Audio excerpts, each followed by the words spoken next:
Hi everyone, myself Manpreet and welcome आपका nursing scoop YouTube channel पे। आज से हमने स्टार्ट कर दिए last minute preparation golden pointers की वीडियो एंड स्टार्ट करा है हमने सब्जेक्ट फंडामेंटल्स ऑफ नर्सिंग से and this is a part 1 of golden pointers video and this video is going to be very very important for all the candidates who are appearing for NORCET AIIMS and all nursing exam. In videos में हम most important जो golden pointers होते हैं वो सारे discuss करेंगे all subjects के।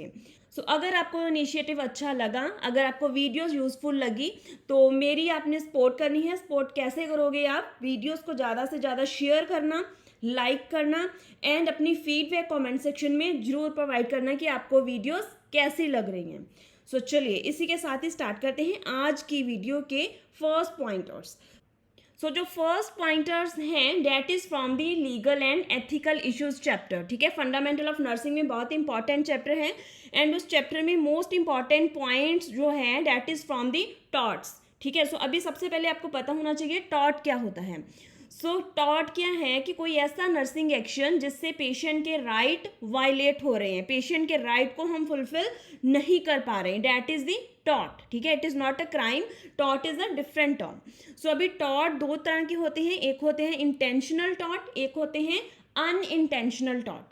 अभी हम पहले डिस्कस करेंगे what are the intentional torts. Intentional मतलब जो आप विलिंगली कर रहे हो, जो अपनी विश से कर रहे हो, जानबूझ के कर रहे हो, डेट इज द अनइंटेंशनल टॉट। अनइंटेंशनल टॉट में जो इंपॉर्टेंट डेफिनेशन है वो हम कवर करेंगे। First is assault.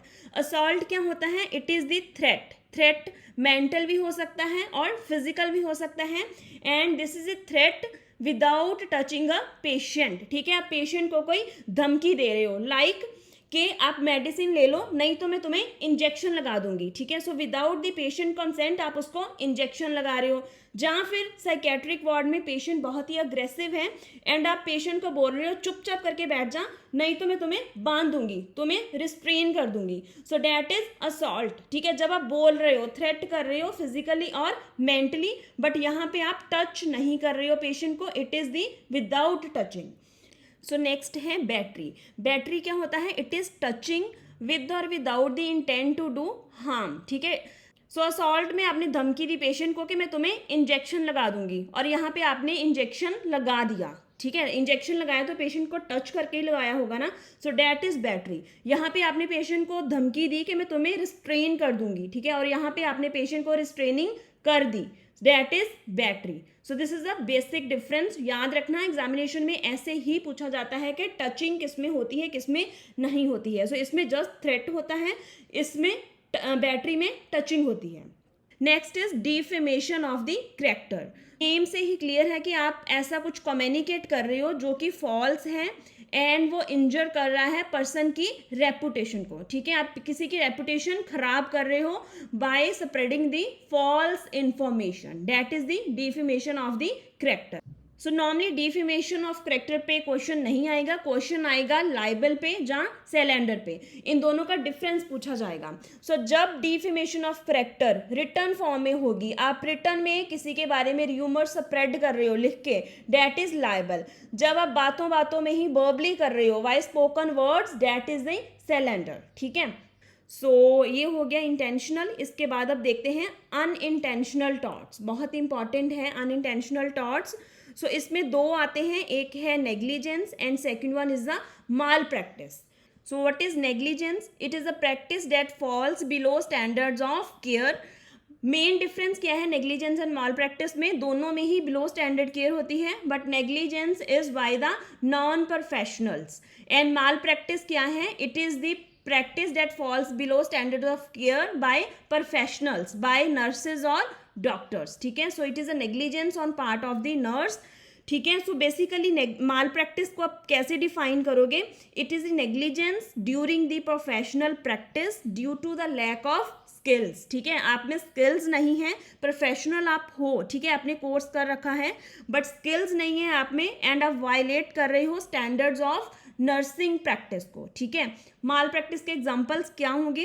पेशेंट को आपने बर्न कर दिया वार्ड में, पेशेंट आपकी प्रेजेंस में ही फॉल कर गया बेड से, इनकम्प्लीट आपने असेसमेंट करी है पेशेंट की, एंड सर्जिकल स्पॉन्जेस को आप पेशेंट के इनसाइड ही रह गए. So these all are the examples of the malpractice. ठीक है. So negligence is by the non-professionals, malpractice is the below standard care by professionals. ठीक है, either nurses और doctors, कोई भी हो सकता है वो. So that's all about the unintentional and intentional torts. So अभी एक next chart देखते हैं. So intentional torts includes assault, battery, defamation of character, then और क्या होगा इसमें, invasion of privacy, then false imprisonment and fraud. ये सारे के सारे हैं इंटेंशनल टॉर्ट्स. एंड अनइंटेंशनल में सिर्फ दो ही हैं, एक है negligence and second one is the mall practice. And paper में आपको क्वेश्चन इस पे कैसे आएगा, एक तो क्वेश्चन ऐसे आ सकता है कि आपको डिफरेंट टॉर्ट्स के नेम लिखे होंगे एंड आपने आइडेंटिफाई करना होगा कि इंटेंशनल कौन से हैं और अनइंटेंशनल कौन से हैं. एक क्वेश्चन ऐसे आ सकता है. एंड सेकेंडली आपको कोई टर्म दी होगी एंड आपसे मीनिंग पूछा हो सकता है. ठीक है, कि असॉल्ट का क्या मीनिंग है, बैटरी का क्या मीनिंग है. सो वो आपको पता होना चाहिए. सो बहुत बहुत इंपॉर्टेंट है ये टॉपिक, इसको मिस नहीं करना है. याद कैसे रखना है, नोटबुक पे नोट करो, वीडियो को यहाँ पे पॉज करो. ठीक है, जितना आप लिख के करोगे याद उतना ज़्यादा आपको याद रहेगा, उतनी रिटेंशन ज़्यादा रहेगी. सो चलिए, that's all about the torts. अब नेक्स्ट देखते हैं और क्या पॉइंटर हैं. So next pointer is about ethical principles that nurses must adhere to. ठीक है, so ethical principles पे क्वेश्चन आता ही है एक क्वेश्चन. तो so important है, आपको सारे के सारे प्रिंसिपल्स के नाम याद होने चाहिए एंड उनका मीनिंग क्या है बस ये पता होना चाहिए, ज़्यादा इसमें जाने की ज़रूरत नहीं है. सो एथिकल प्रिंसिपल्स कौन से हैं जो नर्स को फॉलो करनी है during the practice. First one is the justice.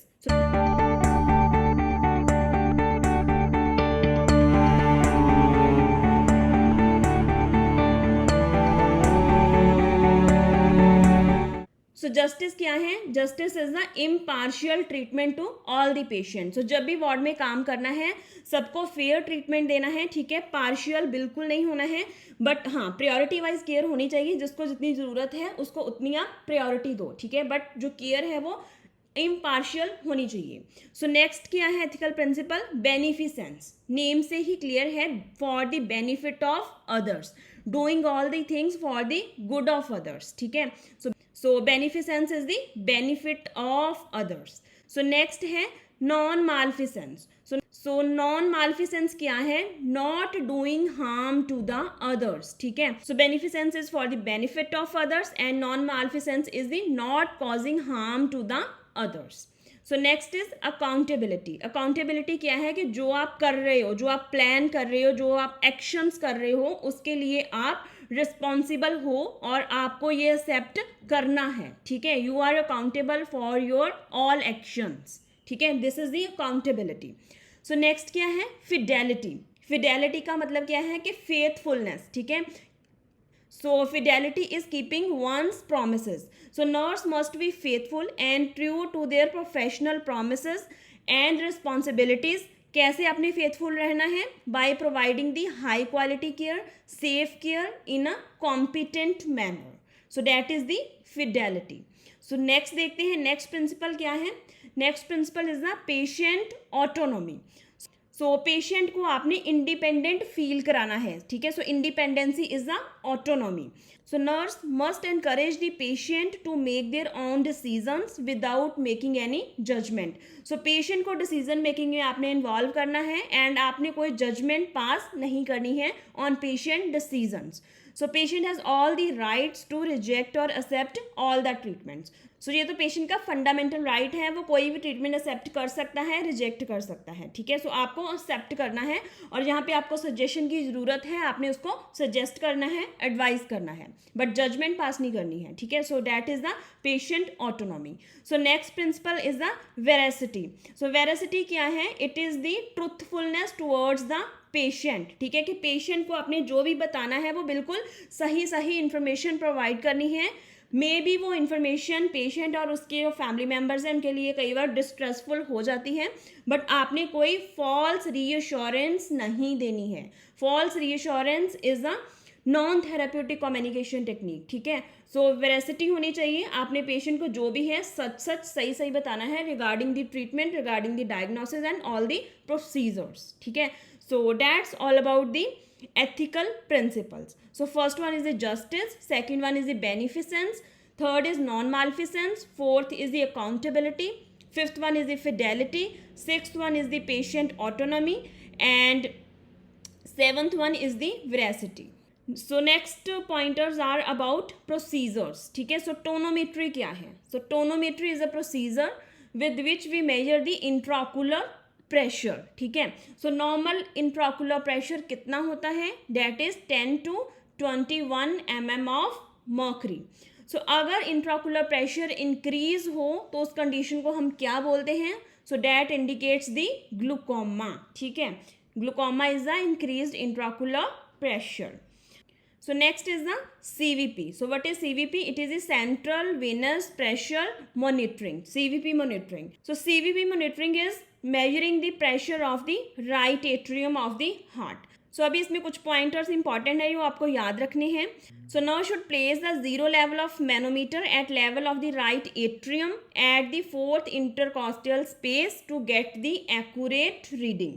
And you have to instruct the patient to avoid coughing and straining as this may alter the reading. ठीक है, so normal CVP reading कितनी होती है? It is 2 to 6 mm of mercury. ठीक है, normal CVP reading इसको याद कर लो, कई बार डायरेक्ट क्वेश्चन भी आ जाते हैं.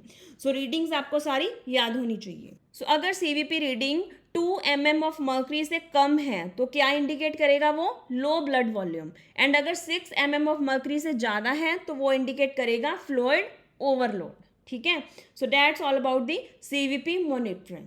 So it measures the pressure of right atrium and normal reading is 2 to 6 mm of mercury.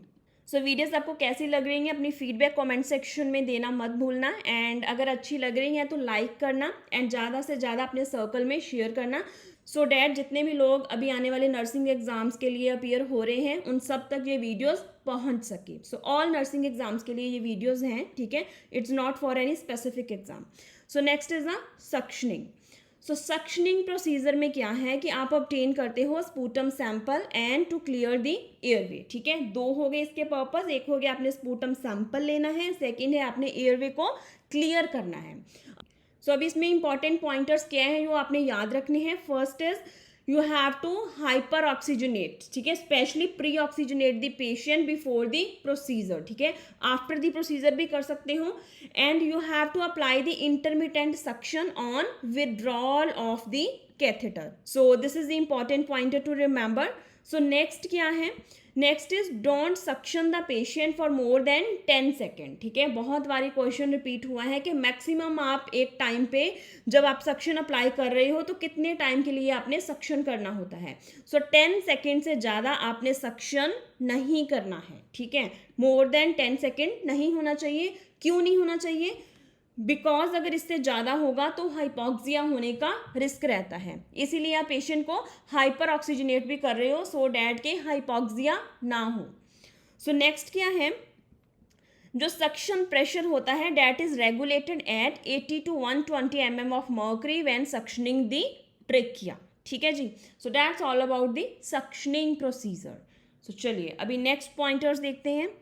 So next is about the asepsis. ठीक है, एक है मेडिकल एसेप्सिस, सेकंड क्या होता है? Surgical asepsis. ठीक है, सो मेडिकल एसेप्सिस क्या है? मेडिकल एसेप्सिस में यूज होती है क्लीन टेक्निक. ठीक है, और होता क्या है? This reduces the number of the pathogens. ठीक है, तो यहाँ पे लिखा हुआ है कि this reduces the number of pathogens. So reduce करता है, कंप्लीटली एलिमिनेट नहीं करता है मेडिकल एसेप्सिस.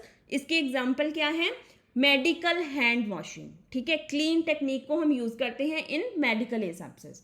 सर्जिकल एसेप्सिस क्या है? जिसमें हम स्ट्राइल टेक्निक यूज करते हैं. एंड इसमें क्या डिफरेंस है? सर्जिकल एसेप्सिस में जो ऑब्जेक्ट होता है that will be the free of all micro organisms. ठीक है, सो इसमें कंप्लीटली एलिमिनेट हो जाते हैं ऑल माइक्रो ऑर्गेनिजम्स. यहाँ पे रिड्यूस होते हैं, यहाँ पे कंप्लीटली एलिमिनेट हो जाते हैं. एंड इसकी एग्जाम्पल क्या है सर्जिकल एसेप्सिस की? Sterilization of the surgical instruments. ठीक है जी, so this uses a clean technique and this uses the sterile technique. So that's all about the asepsis. I hope आपको medical asepsis and surgical asepsis में जो main difference है वो clear हो गया होगा. So next are the important terminologies, ठीक है। सो स्टार्ट करेंगे हम पोस्टमार्टम पीरियड से रिलेटेड कुछ टर्म्स हैं, and first one is the rigor mortis, ठीक है। सो राइगर मॉर्टिस क्या है? It is the stiffness and rigidity of the body, ठीक है, डेड बॉडी। सो जब बॉडी क्या हो जाती है? रिजिड हो जाती है। सो याद कैसे रखना है? राइगर, ठीक है, आर से राइगर, आर से रिजिडिटी। सो जब बॉडी स्टिफ हो जाती है, रिजिड हो जाती है आफ्टर द डेथ, उस कंडीशन को हम बोलते हैं राइगर मॉर्टिस। नेक्स्ट है एल्गर मॉर्टिस। एल्गर मॉर्टिस क्या है? It is the decrease in body temperature, ठीक है, जब बॉडी ठंडी पड़ जाती है, that is the algor mortis after the death. So next एक टर्म आती है livor mortis. So livor mortis क्या है? It is the discolouration of the skin. So discolouration कैसे होती है? जो स्किन होती है वो पर्पल और रेडिश डिस्कलरेशन हो जाता है आफ्टर द डेथ, ठीक है। स्पेशली होता है लिवर मॉर्टिस देखने के लिए मिलता है in the dependent body parts, because क्या होता है? आफ्टर द डेथ जो ब्लड होता है वो सेटल होने लगता है, वो पूल होने लगता है due to the gravity, and dependent areas में डिस्कलरेशन देखने में मिलती है, and usually after the 2 to 4 hours में लिवर मॉर्टिस होना स्टार्ट हो सकता है। तो चलिए इसी के साथ ही नेक्स्ट इंपॉर्टेंट टर्म्स देखते हैं, कुछ डेफिनेशंस हैं। So first is a stroke volume. Stroke volume क्या होता है? It is the volume of the blood in milliliters, ठीक है, ml में होता है, which is ejected from the each ventricle due to the contraction of the heart muscle. So stroke volume क्या है? During the contraction of the heart muscle जो ventricle से कितना ब्लड पंप हुआ, उस वॉल्यूम को हम बोलते हैं स्ट्रोक वॉल्यूम। एंड नॉर्मल कितना होता है? 60 to 70 ml होता है पर हार्ट बीट, ठीक है। ml में इसको हम डिनोट करते हैं, ठीक है, यहाँ पे लिखा हुआ है इसकी डेफिनेशन में। सो नेक्स्ट है कार्डियक आउटपुट। सो कार्डियक आउटपुट क्या है? It is the volume of the blood ejected by left ventricle पर मिनट, ठीक है, यहाँ पे है पर हार्ट बीट कि एक हार्ट बीट में कितना ब्लड पंप हुआ। कार्डियक आउटपुट क्या है? पर मिनट में कितना ब्लड पंप हुआ। सो नेक्स्ट हम देखते हैं कि नॉर्मल कार्डियक आउटपुट कितनी होती है। सो नॉर्मल कार्डियक आउटपुट का फॉर्मूला पहले देख लो, it is the stroke volume into heart rate, ठीक है, इसको कैलकुलेट करने का ये फॉर्मूला है। एंड नॉर्मल कार्डियक आउटपुट होती है 4 to 6 लीटर पर मिनट, ठीक है, अगर एवरेज पूछी जाए तो 5 लीटर पर मिनट होती है इसकी एवरेज। सो ये डेफिनेशन बहुत ही सिंपल है, ठीक है, फर्स्ट ईयर से हम पढ़ते हैं, बट कई बार क्या होता है कि कंफ्यूजन हो जाती है कार्डियक आउटपुट में एंड स्ट्रोक वॉल्यूम में। सो दैट्स द रीजन कि मैंने इसको यहाँ पे इंक्लूड करा। सो नेक्स्ट देखते हैं, नेक्स्ट इज एन्यूरेसिस। एन्यूरेसिस क्या होता है? It is the incontinence of urine specially bed wetting, ठीक है, that is enuresis. So the next term is the oligouria. So oligouria is the diminished capacity to form and pass the urine. So it is the less than 400 ml of urine in every 24 hours. अगर 24 hours में 400 ml जब उससे कम urine pass out हो रहा है, then that condition is known as the oligouria, ठीक है, 400 ml in 24 hours, ठीक है। सो next is anuria. So name से क्लियर है, ए का मतलब क्या होता है? एब्सेंस, या बहुत बहुत minimum. So anuria is the absence of the urine production और urine output less than 100 ml per day. So that is the anuria. Okay, so that's all about the today's pointers. So 40 pointers हमने इस video में cover करे हैं। So next fundamental of nursing की ही video आएगी जिसमें नेक्स्ट इंपॉर्टेंट पॉइंटर्स हम कवर करेंगे। सो आपने इनको याद करने का यही एक वे है कि एक नोटबुक अपने पास रखो, एंड जितने भी इंपॉर्टेंट पॉइंटर्स मैं यहाँ पे बता रही हूँ उनको लिखते जाओ। लिख लिख के ज़्यादा याद रहेगा, रिटेंशन ज़्यादा बनेगी आपकी। सो अगर आपको वीडियोस अच्छी लगे तो अपने सर्कल में, नर्सिंग सर्कल में इसको ज़्यादा से ज़्यादा शेयर करो, वीडियोस को लाइक करो, एंड अपनी फीडबैक प्लीज़ कमेंट सेक्शन में जरूर प्रोवाइड करा करो। सो चलो कल मिलूंगी नेक्स्ट फंडामेंटल ऑफ नर्सिंग के नेक्स्ट गोल्डन पॉइंटर्स के साथ। So stay tuned with nursing scoop, and thank you so much for watching.